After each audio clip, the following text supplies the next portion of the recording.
Chaboy, Doon, nasa ka ba? Kanina pa nagwawala si boss. Hinahanap ka na. Kailan mo balik ka dito? ha? Dalihan mo! O sige.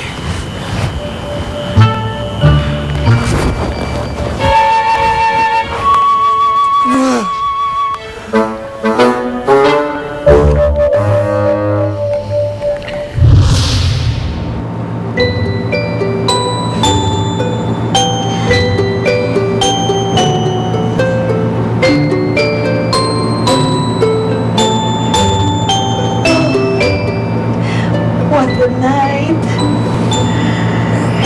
April boy.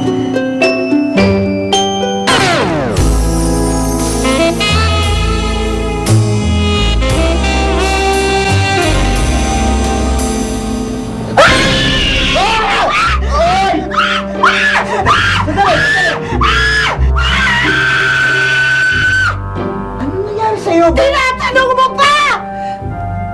Pinagsamantalahan mo ba ako? Sinasabi mo na nga ba? Hindi ka ba pagkakatiwalaan? Tama ang sinasabi nila! May lihim kang pagnanasa sa katawan ko. Meron. Sandali, ano ba mga pinagsasabi mo? Anong pinagsasabi ko?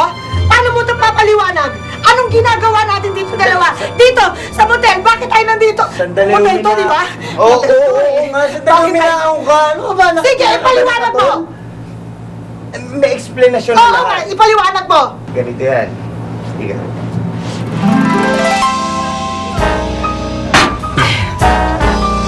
Sabi sa'yo, Officer Dindo, di ba ang galing-galing ni April Boy? Wala siyang kupas! Wala siyang no? Ito na lang ba? Alam mo, Gigi, parang masyado ka na maraming nainom. Ako? Oo, tama. Maraming nainom? Hindi totoo yan, ha? Gusto mo kantaan pa kita? Bakit hindi? Uy, Gigi! Hanggang sa ganun na nga ang nangyari. O sige, palulusutin kita. Pero paano mo ipaliliwanag? Ito! Bakit ako nakahubad? Siguro, pinagsamantalahan mo talaga ang kahinaan ko, no? Siguro, tinalupan mo ako na parang suman na walang kalaban-laban at binudburan mo ng matatamis na halik ang aking leeg hanggang dibdib. Ganon, di ba? Ganon?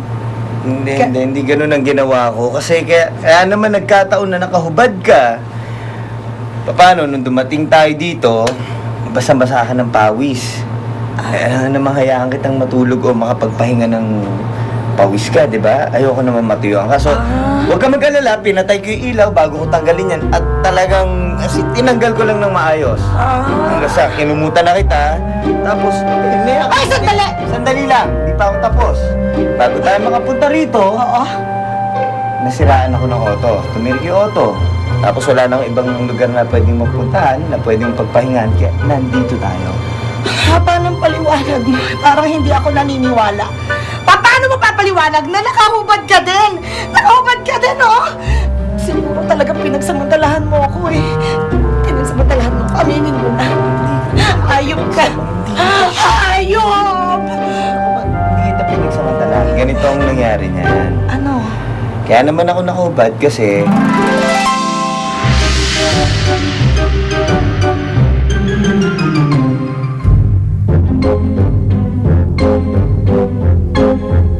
Natutulog na tayo noon, pero bigla kang nagising.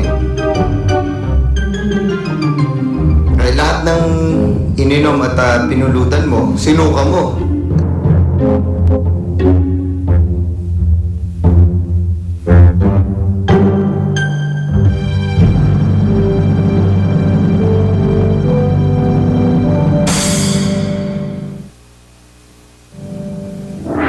Ginawa mo akong lababo.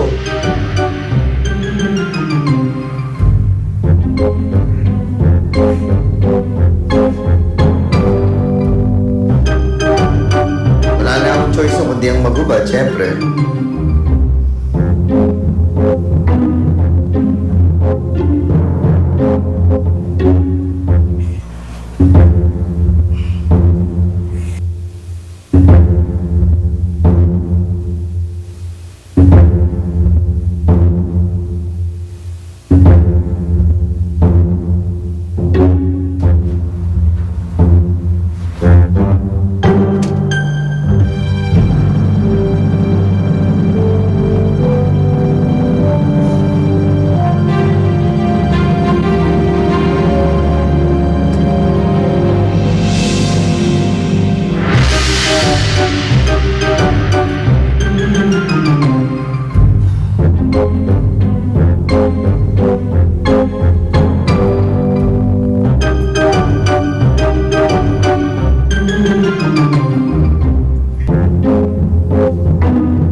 sa'yo sa kama.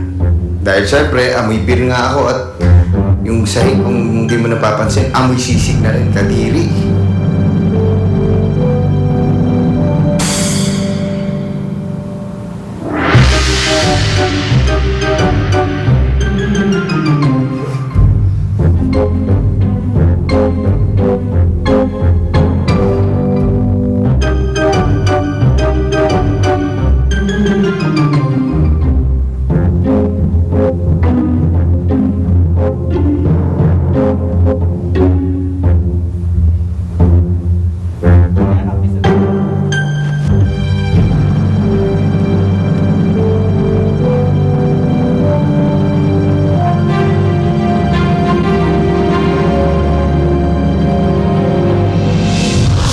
Sa ganun na nga ang nangyari. Kaya kung ano man yung nakita mo ngayon na pareho tayong nakahubad, yun yung naging dahilan. At wala akong ginawa, hindi kita ginalaw. Ako walang hiya mo talaga? Hindi mo na nirespeto ang pagkababae ko? Hindi pa ako respeto. Hindi mo man lang ako binastos. Konti? Hindi sumagi sa isip mo? Hindi. Tandaan mo to, ha?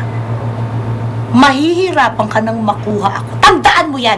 Hindi mo makukuha ang katawang ito. Mag-imagine ka na lang. Hindi na! Akin na nga yung damit ko.